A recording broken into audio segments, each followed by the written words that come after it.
we find that Avraham Avinu, Abraham, the founding patriarch of the Jewish people, when he was told at the time of his circumcision that the land will be his and his progeny, he asked them what merit? The Moida. So Hashem answers, and he tells him to take different species of animals and to sever them, and so on and so forth. This was the covenant between the parts.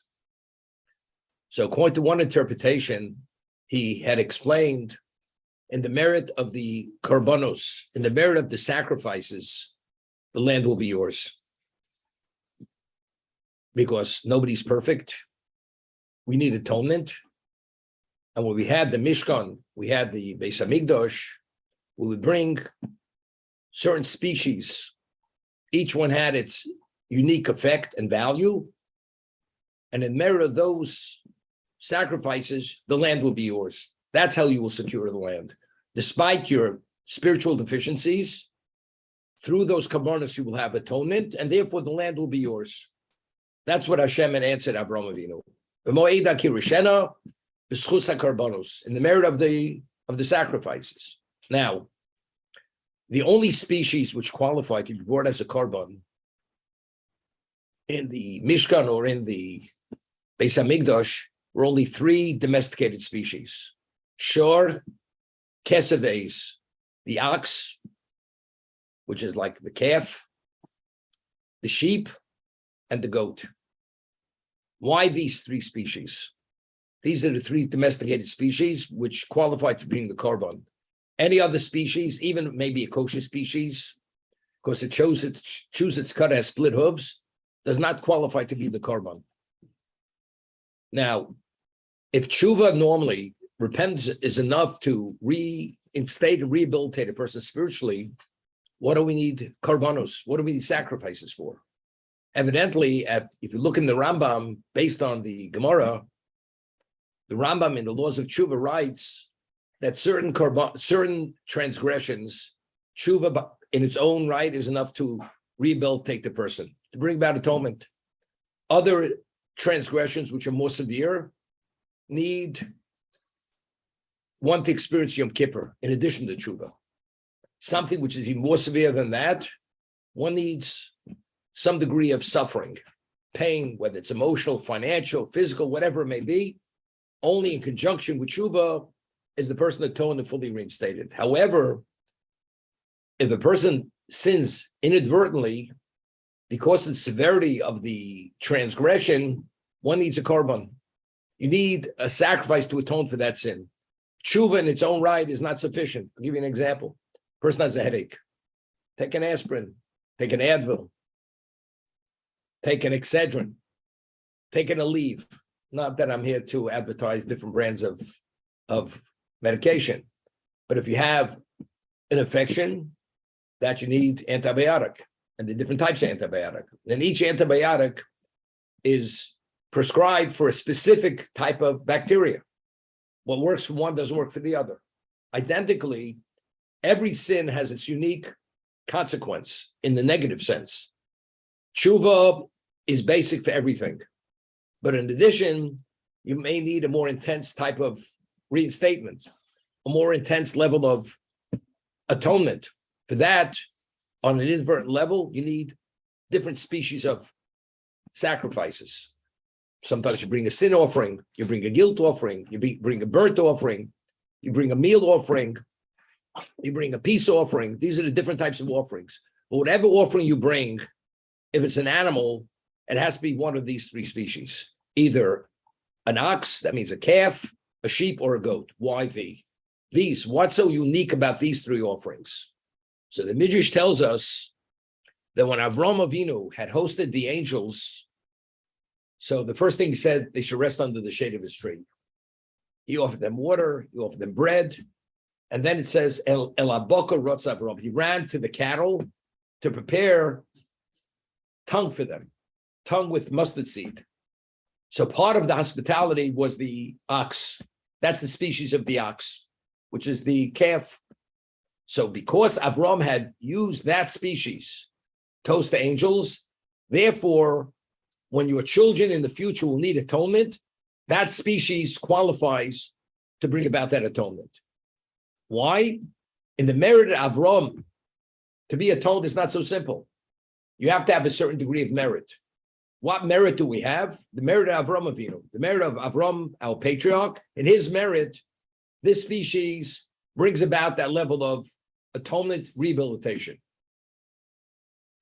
What about the sheep? We find that the most difficult test was the Akedah. Yitzchak himself was the equivalent of that ram. He was the ram. He was meant to be brought as the sacrifice. And then the angel called from heaven, withdraw your hand from the youth. You'll bring the ram in his place. The ram is the sheep. So in the merit of Yitzchak, that Yitzchak himself allowed himself to be brought as that sacrifice. If the angel wouldn't have intervened, he would have been brought as that sacrifice. So the merit of Yitzchak, the ram qualifies as the species to bring about that atonement.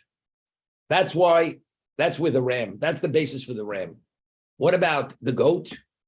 In this last week's reading, we read about how Yitzchak wanted to give the blessing, the birthright, to Esav, because he didn't know exactly how evil this man was. And he was a charlatan, he fooled his father, he deceived him. But so God says to Rivka, Yaakov and Esav's mother, tell Yaakov immediately he must go and take the birthright, the blessing of the birthright. And he goes. And originally, Yitzchak had asked his son, Esav, because he was a hunter, to bring him some trappings and make delicacies for him. Rivka Imenu, Rivka, our matriarch, says to Yaakov, take 2 goats from the flock, and I will prepare those delicacies for your father. And through that, you will merit the blessing. And you'll be the recipient of the blessing. How did she have a right to take those 2 goats? Factually, it was her husband's.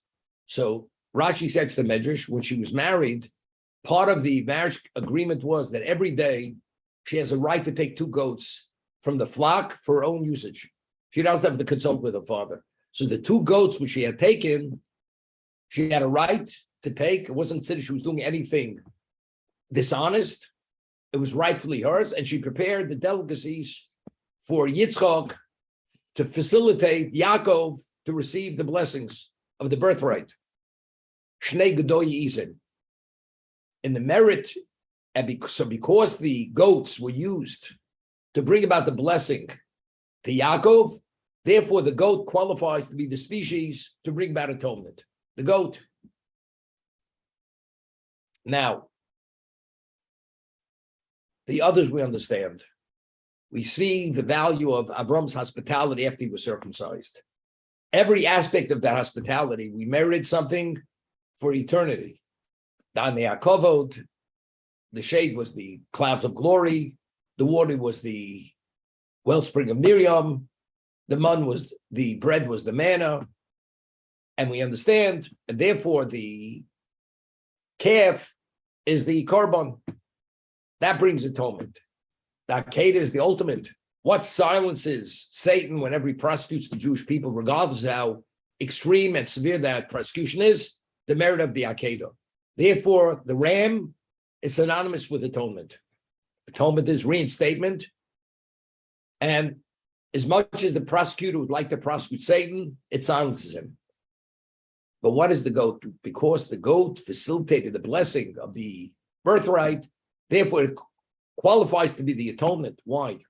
Now, initially, if Esav would have received the blessing of the birthright, which is material, we read in Pirkei Avos, Emen Kamech Ein Torah. We're physical beings. We need physical sustenance. If you cut off the physical pipeline, what happens? You just wither and die.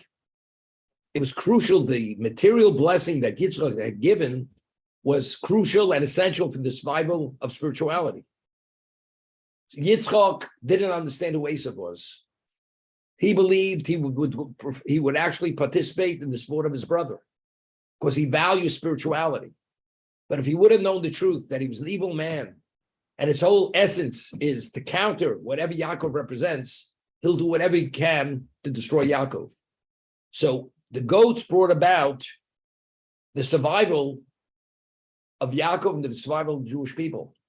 The reason why we're able to survive till the end of time is only because of that material blessing, which Yitzchak had given to Yaakov. So what do those goats represent? That facilitated the survival of the Jewish people. So the spirituality of the Jewish people only due to those goats. As a result of that, the goat, that species, has that special value directly to counter the prosecution, to bring about atonement, which is reinstatement within the spiritual realm. Therefore, these three species, the ox, the calf, the sheep, and the goat, therefore, these are the species which qualify for atonement for that reason. That's the understanding. Now, we've just read in this last week's reading how Rivka summons Yaakov and says to Yaakov, you must go take the blessing of the birthright. Because your father right now said he would give it to Esau. And if he gives it to Esau, it's disastrous. And through divine communication, I was told prophetically, you should go take it. So Yaakov says to his mother, but I'm a smooth-skinned person. My brother is hairy. My father, when he will give me the blessing, he's going to touch me. And if he touches me, immediately he's going to realize that I'm not Esau. That's the question Yaakov asked. And he says, rather than be a blessing, it'll be a curse. He will curse me. So she says, you have nothing to worry about. This is through divine dictate.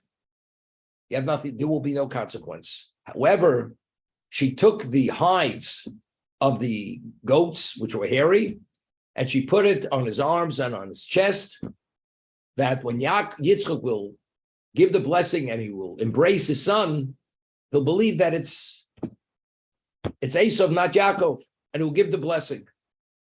This is the narrative. And that's what she does. And if you read the narrative, he comes with the delicacies, and Yitzchak says to Yaakov, which he believes it's Esau, that he says, how did you come so quickly? He says, well, Hashem had provided me with that assistance that I was able to come quickly. Right away, Yitzchak was a little wary of what was going on here. Esau never mentioned the name of God when he spoke. The name of God was never uttered from his mouth. It sounds like Yaakov. So immediately, because he suspects this, he tells him to come close, and he embraces him, he touches him, and he sees he's hairy. So he says, this is not Yaakov. So he makes a comment, a statement, and he says, Hakol kol Yaakov. The voice is the voice of Jacob, but the hands are the hands of Esau. And he speaks like Jacob. Hashem Elokecho. That's what Yaakov says. God, the Almighty, you're Almighty, had provided it for me.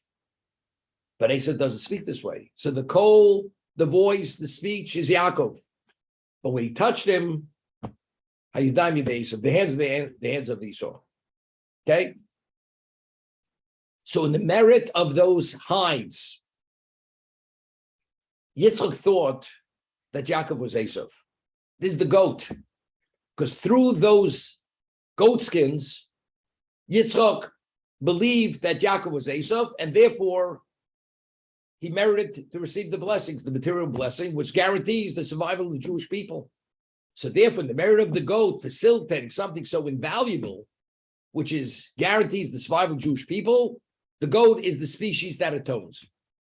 Okay? Now, very simple question.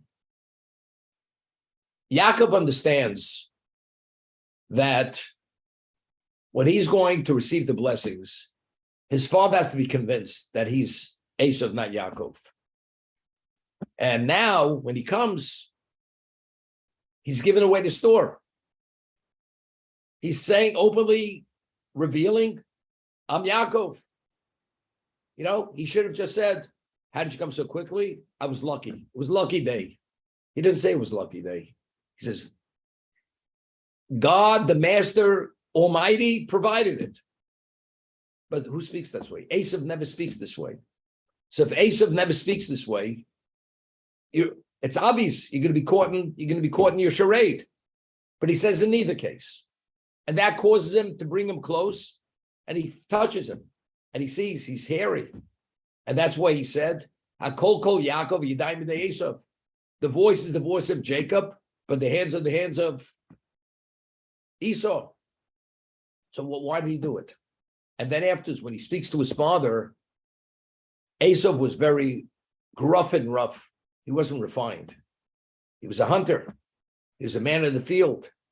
Yaakov, when he came to speak to his father, he says, please, father, sit up. Esau never spoke this way. He would say, sit up, father. He never used the word please. Please was not part of his vocabulary. He was a earthy, gruff, rough man of the field. So again, kum no'avi, please rise, father, and partake of my delicacies which I brought for you. He given away the store. But yet he spoke this way. Speaks in the name of God. He uses a more refined expression of speech. What's going on? Now, Yaakov to say that he came upon the trappings, he was lucky for Yaakov, this is a heretic statement. There's no such thing. Under no circumstance would Yaakov say something which is contrary to God's existence. There's nothing random. It's not random. If I came upon it more quickly, sooner, because God provided it. So Yaakov, because of who he was, he's not going to say anything which is contrary to belief, to reality of God's providence and existence. And he knows saying that will not jeopardize him receiving the birthright. How's it going to work out? It'll work out. But he can't say anything but that. If it's meant that he should receive the birthright, he will receive the birthright. But to express it any differently for Yaakov was impossible. When he speaks to his father, to speak in a manner which is he considers disrespectful, not to say to your father, please, father, rise. Just say, father, rise. That's not the way you speak to your father. Because Yaakov was the personification of Torah, automatically you have to have that level of refinement. Otherwise, it's not acceptable. So Yaakov himself, and Yaakov understood in advance, he uses these expressions, he's going to be suspect immediately. And therefore he says to his mother, and in advance, knowing how he's going to present himself, he says to his mother, if that is the case, he's going to feel me immediately. He's going to suspect that I'm not Esav. Because Esav doesn't say those words. That's not part of his expression. That's not part of his vernacular. His mother said, not a problem. She took the goat skins, put it on his arms, on his chest, and sure enough, he felt him, and he says, Hakol kol Yaakov Yadayim b'nei Esav. We can explain this much more. Now, initially, when he gave the blessing, Yitzchak believed that it was Esav. Now the question is, after everything's said and done, but factually, Esav doesn't speak this way. Even though he felt he was hairy, didn't Yitzchak have a little bit of a question? What's going on? If Esav never mentions the name of God, why is he mentioning the name of God now? He never speaks in a more refined manner. He never says, please, Father. In this context, he's saying, please, Father. Why? Well, he feels hairy. But factually, it's clear he's an imposter. This can't be Esav. But yet somehow he was convinced. It is Esav. He said, well, God could do anything. He could cause him this little lapse of whatever it is, of cognizance, and therefore he was able to slip it under the wire. It's much more than that. Now, when he gave him the blessing, believing it's Esav, he says, Yitein l'cho Elokim, Vitala Shemayim Mishmani Yoretz. Elokim should give you from the dew of the earth and the fatness, from the dew of the heaven and the fatness of the earth. The lushness of the earth you should receive. Now, the appellation Elokim is the attribute of justice. He should have said, Yitin L'cho Hashem. Yud Kei Vav Kei, the four-letter name of God, which is the attribute of mercy. Why do you use the term, the appellation of Elokim? So Rashi cites the Midrash, because Elokim is Midas Adin, is the attribute of justice. And he said to him, what he said to him was, if you're deserving, you're going to receive it. And if you're not deserving, you're getting nothing.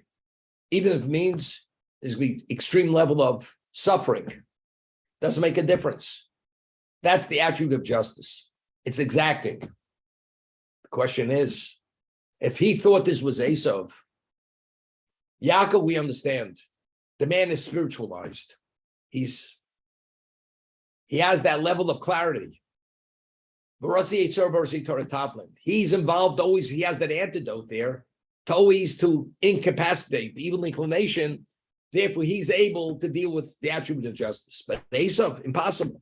So if Yaakov, Yitzchak at this moment thinks it's Esav, why is he using the appellation of justice? He should use the appellation of mercy, but he uses the appellation of Elokim. Later, when he realizes that it was Yaakov and not Esav, and he realized that he sold the birthright, and Yaakov was truly deserving to receive the blessing. So Esav says, what about me? You mean you're not going to give me a blessing? He gives him a blessing. The blessing doesn't mention Elokim. When he gives the blessing for Esav, for Esau, it doesn't mention Elokim. And Rashi cites the Midrash. When the Jew comes to the Beis HaMikdash and prays, when King Solomon built the first temple, he says, for the Jew understands that if you're worthy, you receive, and you're not worthy, don't receive, the Jew will not bolt. The Jew will attribute it to his lack of worthiness. When the Gentile comes to pray in the Beis HaMikdash and temple, if you don't give him what he wants, he doesn't see the failing in himself. He sees the failing in God. Therefore, the Gentile, when he prays in the temple, he gets, whether he's deserving or not, God provides whatever he asks for. So therefore, when he gives the blessing to Esav, there's no mention of Elokim. There's no mention of God. You should receive this. That's what you should receive. It's not contingent on anything. So now we have the problem. So initially he had thought that Yaakov was Esav. And he said to him at that time, before he realized that it wasn't Esav, he used the appellation of Elokim. That means Esav has relevance to Elokim. Now he realizes that it was Yaakov, and now he gives the blessing to Esav, and he doesn't mention Elokim anymore. Why? If Esav's at a level that he can be held accountable on the exacting level with the attribute of justice, as he said the first time Elokim, why did he say Elokim the second time? That everything you receive is contingent if you're worthy. If you're not worthy, you don't receive. Why all of a sudden is there a switch? So the way I understand it is this way. Now, Esav had a level of guile and deception unmatched by anybody in the history of existence. And as we said, that if Shem wouldn't have revealed to Rivka the true nature of Esav, it was impossible to see his guile and his deception. Therefore, he was able to hoodwink his father, that his father was impossible for him to realize who he was. We'll see in a moment. Why? There's nothing impossible, but because of the relationship, it was not possible. Let's understand. The Sefarno asks a very basic question in his commentary. Yaakov is depicted by the Torah as Yaakov Yishtam Yoshev Oholim. He's a man who studies Torah day and night. Doesn't leave a moment wasted, fully invested in Torah. Who is Esav? Ish Tzai Ish Sada. He's a hunter, he's in the field. He lives out in the field, hunting, trapping. So if you want to give the blessing to the future spiritual heir of the Jewish people, do you give it to Esav or do you give it to Yaakov? Who's more spiritual between the two of his two sons? Even though Esav may be the firstborn, but he has no relevance to it. We're talking about a relationship with God. You have to be spiritualized. And if Yaakov is basis for spiritualization is the Torah, that's it. See, he makes the grade. Esav has no relevance to it. So what was even the consideration to give the blessing to Esav? So we had said many times, but just to show you clearly from the whole narrative that this is the understanding, that he believed Yaakov is a man who is dedicated to Torah. He has no interest in anything but Torah.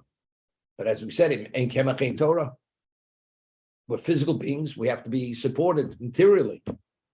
Esav he believed was a tzaddik. Although he had no interest in learning, that wasn't his forte. But he was an expert in material, succeeding the material world. He would provide the material for Yaakov, so we'll have this relationship of Yisachar Zvulun. Yaakov is the Yisachar, Esav is the Zvulun, because he believed Esav was a tzaddik, that he valued what Yaakov was doing. Valuing what Yaakov was doing, you'd have that level of dedication that he would provide whatever materials needed, so Yaakov should be the Yaakov, because he didn't know the truth. But Rivka knew the truth. And therefore, as a result of that, she had this prophetic communication. You must send your son immediately to take the birthright, the blessing of the birthright. Because God forbid, if Esav has the purse strings, he will strangle Yaakov. Yaakov will wither and just die, because he can't survive without the material blessing. And that's where Yaakov went. So let's talk now. When Esav initially went to receive the blessing, what did Yitzchak believe? He's giving it to Esav. But why is he giving it to Esav and not to Yaakov? Because Esav is going to be the Zvulun. He'll be the supporter, the sole supporter. So when is one merit to succeed in the material world? If the spiritual world is intact. And Kemach Ein Torah. I would ride the material, so the Torah should be where it should be. But on the other side of the equation, the Torah is not appropriate Torah. God's not providing. As a result of that, Esav being the Zvulun, what is the success of Zvulun determined by? By the qualification of Yaakov being the man of Torah. Therefore, when he gave the blessing to Esav initially, although he believed it was Esav, it's Elokim, because the value of that material was only to facilitate the spiritual. But Rivka receives the divine communication.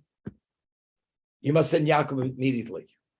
Because if Esav has the purse strings, there's no Yaakov. Now Yaakov receives the blessings, and afterwards Yitzchak realizes that his evaluation was incorrect. Not that he knew Esav was the Russia, was evil, but Esav should not be this woman. So now Esav is what? So who is now in Yitzchak's mind? Who is the heir apparent to Yitzchak to be the future patriarch? Yaakov, not Esav. But Esav is wailing and crying to his father. You mean to say you have no blessing for me? Gave him a blessing. But the blessing is not contingent on Elokim any longer. Before that, the blessing was to facilitate the Yaakov. So that's determined what is the quality of the Torah. Because it's only because in Kemach ain't Torah. But if there's no Torah, God doesn't provide the Kemach. So now that Yitzchak understands that Esav is not the provider, so he's not connected to the eternity of the Jewish people any longer. Now you want a blessing for yourself. It's not determined by Elokim any longer. Therefore, when he gives the blessing to Esav, it's not Elokim. It's you get the blessing, unconditional blessing.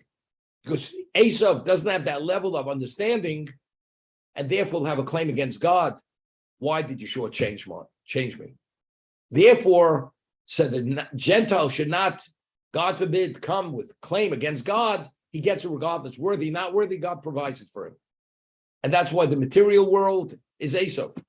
The spiritual world is Yaakov.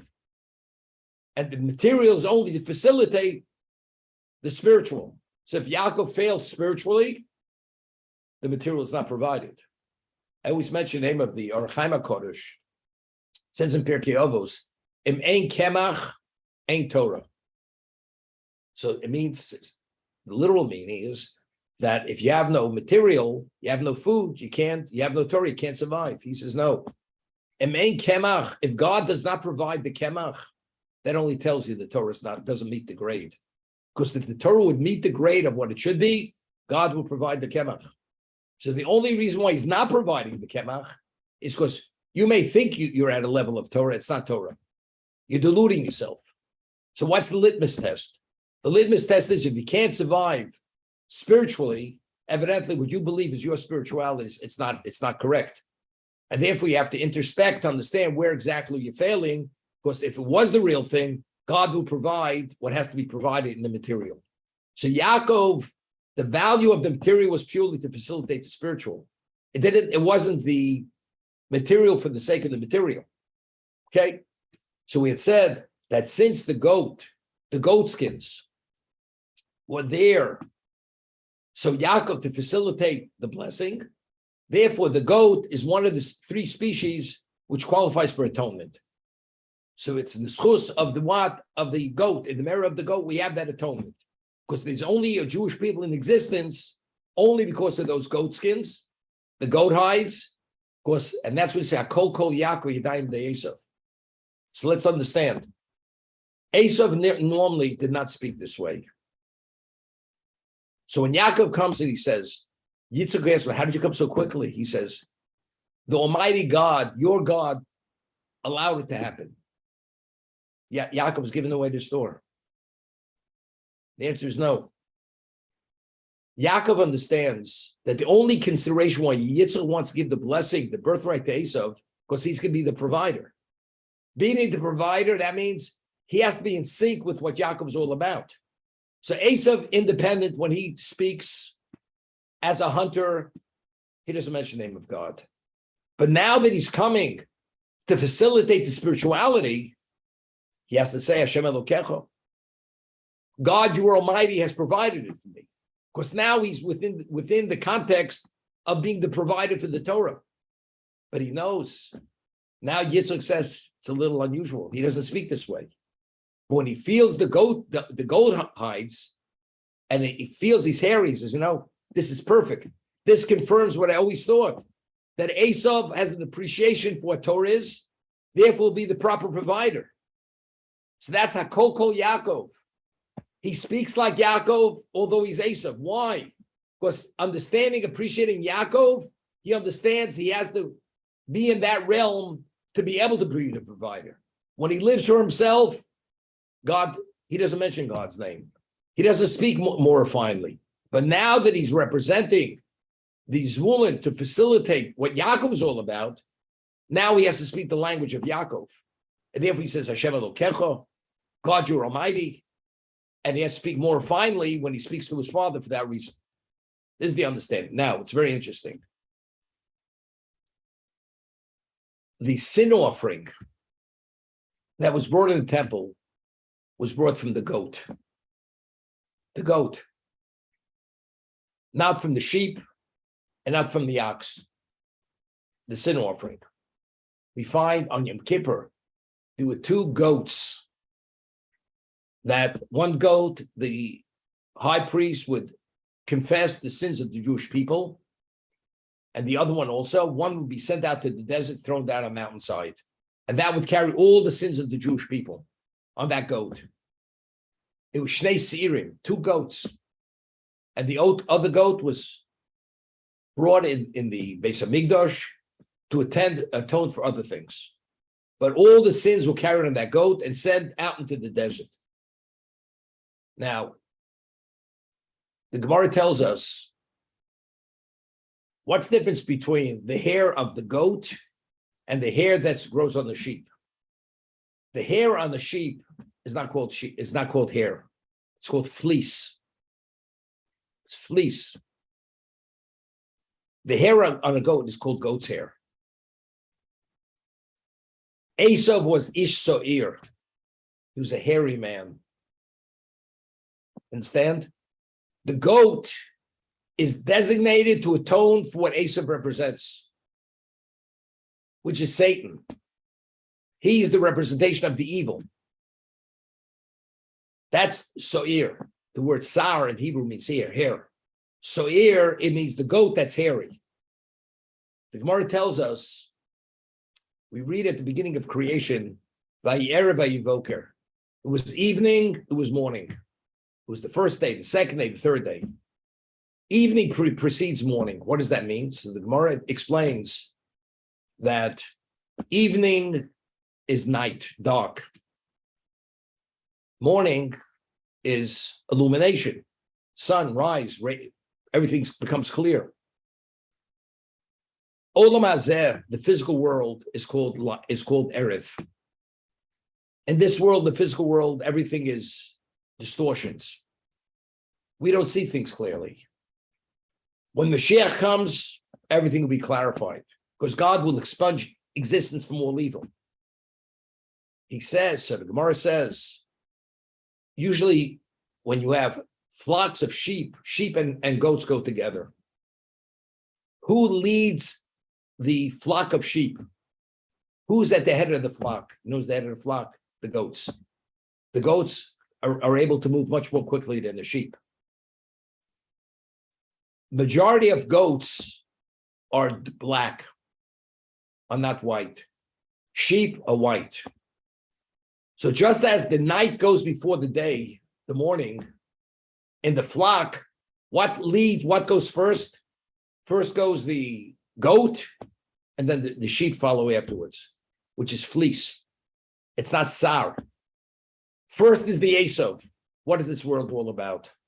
What's the physical world? Is a physical world. Satan, evil inclination, distortion. You believe day is day, night is day. Everything's topsy-turvy. You need, the only way you have clarity, you need the Torah. If you don't draw from the Torah to be the antidote, you can be convinced on many things which are not reality. So the soyer, the goat, which is the hairy, represents Satan, which is Esau. Esau is personifies the evil of existence. He's the counterforce to Yaakov. Therefore, that's the goat. The goat skins which Yaakov wore on his hands, a representation of that evil. That's the goat. In the merit of that goat, we have the blessings. So it's very interesting. We hoodwinked Esau with his own game. We beat him at his own game. Esau is the hairy person, presenting himself as the ultimate holier than thou person. And he convinces his father. At the end of the day, Yaakov, who's the smooth-skinned person, he takes those goat skins and he takes the blessings away from Esau, which he thought they were rightfully his. And he's the victor. So therefore, the goat skin, the goat, which represents evil because it's hair, that brings the atonement. As the goat initially brought about the spirituality of the Jewish people, and that we merited the species of the goat to bring about atonement, to reinstate us. What do we have to be reinstated? Because we were fouled up and tripped up by the evil inclination.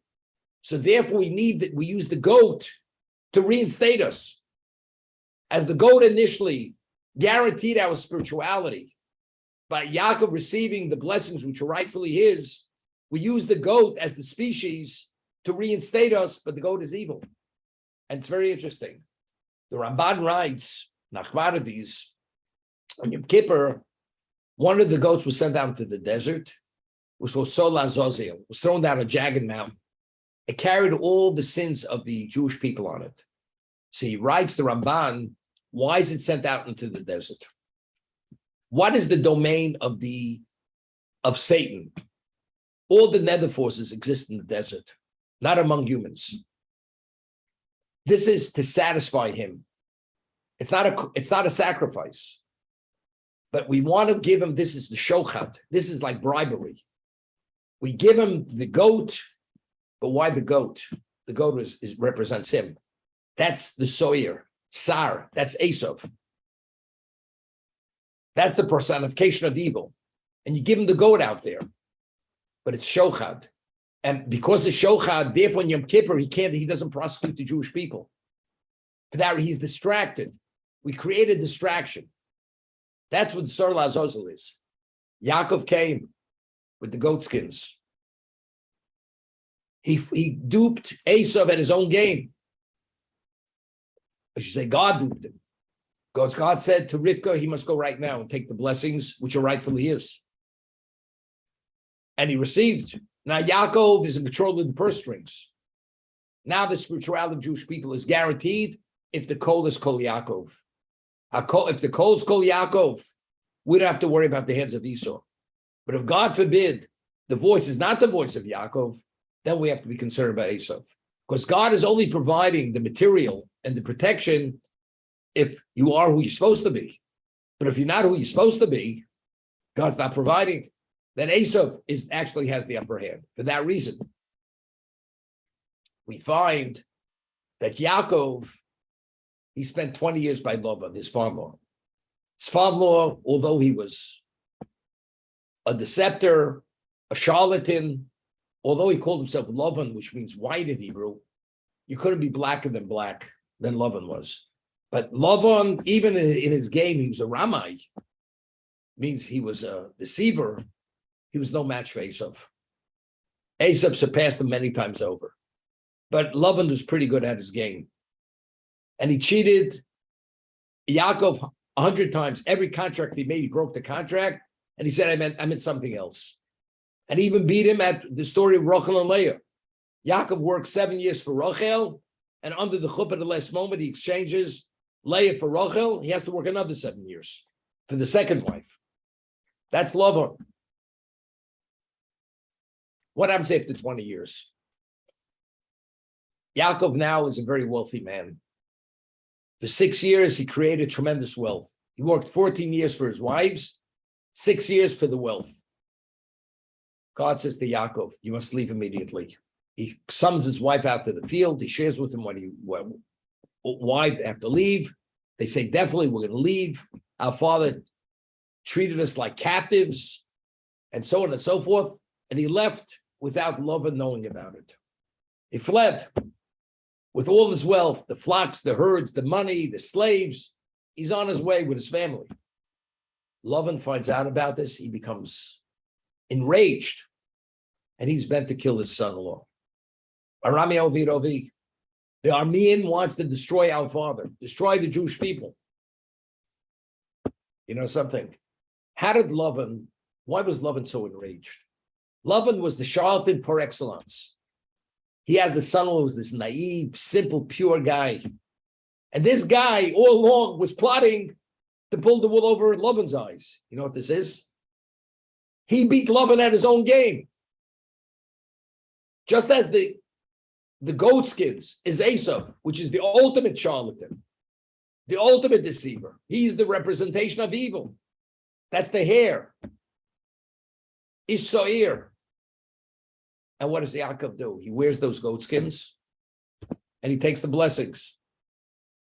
Esav is livid. And what happened afterwards? Esav vowed he will kill his brother. Just he's waiting for his father to die because he doesn't want to pain his father. When his father dies, he has a warrant on Yaakov's head. He will kill Yaakov. Will kill him. Rivka is aware of this. She sends him off to her brother's home. And he's away for 36 years. He's out of the clutches of Esav. But even after 36 years, when they meet Esav initially, his anger, his rage hasn't in any way waned to any degree. He's out to kill Yaakov. He beat Yaakov beat him at his own game. You're the so-called charlatan par excellence. You could hoodwink anybody. And this man who's committed to Torah, this holy man, he beat you at your own game. It's like Yaakov beating Lavan at his own game. What was Lavan's reaction? I will kill him. What's Esav's reaction? I will destroy him. Doesn't have a chance. But he didn't realize Esav, if it's Kol Yaakov, he's not the Esav. So now we bring the goat as a sin offering. We bring the goat on Yom Kippur for the ultimate level of atonement. Carries all the sins of the Jewish people. What is that? It's shochad. It's bribery for the Satan who's out in the desert. That's where all the nether forces are. What's bribery? Bribery blinds the eyes of the wise and distracts the devoutly righteous. So you can imagine what it does to Satan. Satan is acknowledged. Satan is incapacitated. You're beating him at his own game. The shochad is the game of Satan, the bribery. So when we bring the goat to be an atonement for the sin, which we only sin because Satan, the evil inclination, hoodwinked us, because it's inadvertent. If we would have known, we wouldn't have done it. But he presented in a way, in a manner, in a context. We were so-called transgressed inadvertently. We bring the goat as an atonement. But Satan doesn't understand the impact of that. It reinstates us, rehabilitates us spiritually. But again, it's the goat. It's not the sheep. It's not the ox, but it's the goat. Now it's interesting. At Sinai, we reached the pinnacle of our spirituality. As I said, the Jews reverted back to pre-sin of Adam. And the Jews were meant to be eternal at that point. There was a miscalculation on the timeline when Moshe was supposed to return, and they believed he should have been back, and Moshe died. And the intermediary between them and God was no longer there, so the rabble who had left Egypt with the Jews suggested we need an intermediary. So they suggested the calf, the golden calf. The Jews bought into it. But who initiated it? The rabble. You understand? Here, what does the calf represent? Idolatry. This is Satan. That was the deity of Egypt. That's why they suggested one of the deities of Egypt. So we take the calf, the golden calf that took us down. We reverted back to post-sin of Adam. The first tablets were broken. Could you imagine? The tablets which was God's creation. The etchings of fire were God's. Moshe sees it, he breaks them. Afterwards, although we reinstated, it was not the same level. The second tablets were created by Avraham, by Moshe. God inscribed the tablets, but the tablets Moshe brought them from earth to heaven. First tablets originated in heaven. Satan did not want the first tablets to be. He reduced us to another level, brought us back to a mortal level. We superseded the mortality. Now we're mortals. So what does God say? We're going to have a mishkan. The second, we're going to have a mishkan. There's going to be this medium, which is going to be the medium, so I should have a relation with you. And that's where you can bring sacrifices. What's the first of the sacrifices you bring? The shor. The shor is the calf. Same idea. The calf is going to be brought as the first one, meaning that's going to reinstate our relationship.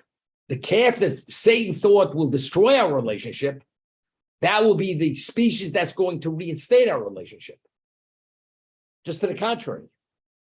Like the goat represents the Esau, which is everything contrary to spirituality. And Yaakov took that goat and he brought about a result which facilitates and guarantees spirituality. The goat, the calf, which initially was meant to destroy us, to destroy our relationship with God, just to the contrary, that species we reinstate ourselves with God. Similar. And I mentioned, the Midrash tells us we're about to celebrate Hanukkah in a few weeks. The Greeks were a pagan people. And they're opposed to everything about what the Jews represented. They respected their intellectualism, but their beliefs, they had difficulty, and they would not tolerate this limited intellectualism that is bound by the parameters which God sets. So they had said that in every Jewish home, one of the decrees was, every Jewish home has to have the horn of an ox, and they have to inscribe on the horn of the ox, "Ein lanu chilek b'Elokei Yisrael." We have no share in the God of Israel. That's what every Jewish home had to have. That inscription. This was the plaque. So the Maharal of Prague explains why. And he explains, this is what the Greeks were telling the Jews. You Jews, you delude yourselves. You think you have a special relation with God? You're fooling yourselves. And he explains, a couple is married. And over many years, the relationship gets stale, and God forbid the woman commits adultery. It's not unheard of. But what about if a woman commits adultery under the chuppah? Under the chuppah, what does that say? That says there was never a relationship. Here they're about to be married. How do you commit adultery with another man? Under the chuppah, clearly there was never a relationship. So what they were saying to the Jews, you pride yourself that the God of Israel is your God. You have a special relationship. I want you to take the horn of that ox, which represents the golden calf, and write on it, you have no share in the God of Israel. Because if you could commit adultery, idolatry, within the last moments that Moshe did return, what does that say? What kind of relationship do you have with God? The whole thing's a delusion. So the Midrash answers, but who initiated it? We didn't initiate it. It was initiated by the rabble. We didn't go for it. Anybody could be actually convinced when he's in a precarious state. You feel insecure. But who is the one who convinced us? The rabble. Therefore, it's Elokei Yisrael. That was the response to that. But again, so the calf is what? This is to undermine us. That the first tablet should be broken. We should revert back to the mortality state. God says, okay, no problem. But that species will be brought as an atonement. And the evil inclination, this hoodwinks him. You think that species will remove us forever? No, that species will reinstate us. Therefore, the species of the ox is the first mentioned as the species which qualifies to be the sacrifice. And the closing species is the goat. And the goats are the what? Are always a sin offering. And ultimately, Yom Kippur, which is the ultimate Day of Atonement, the goats play the most important role. Only through that are the Jewish people fully atoned.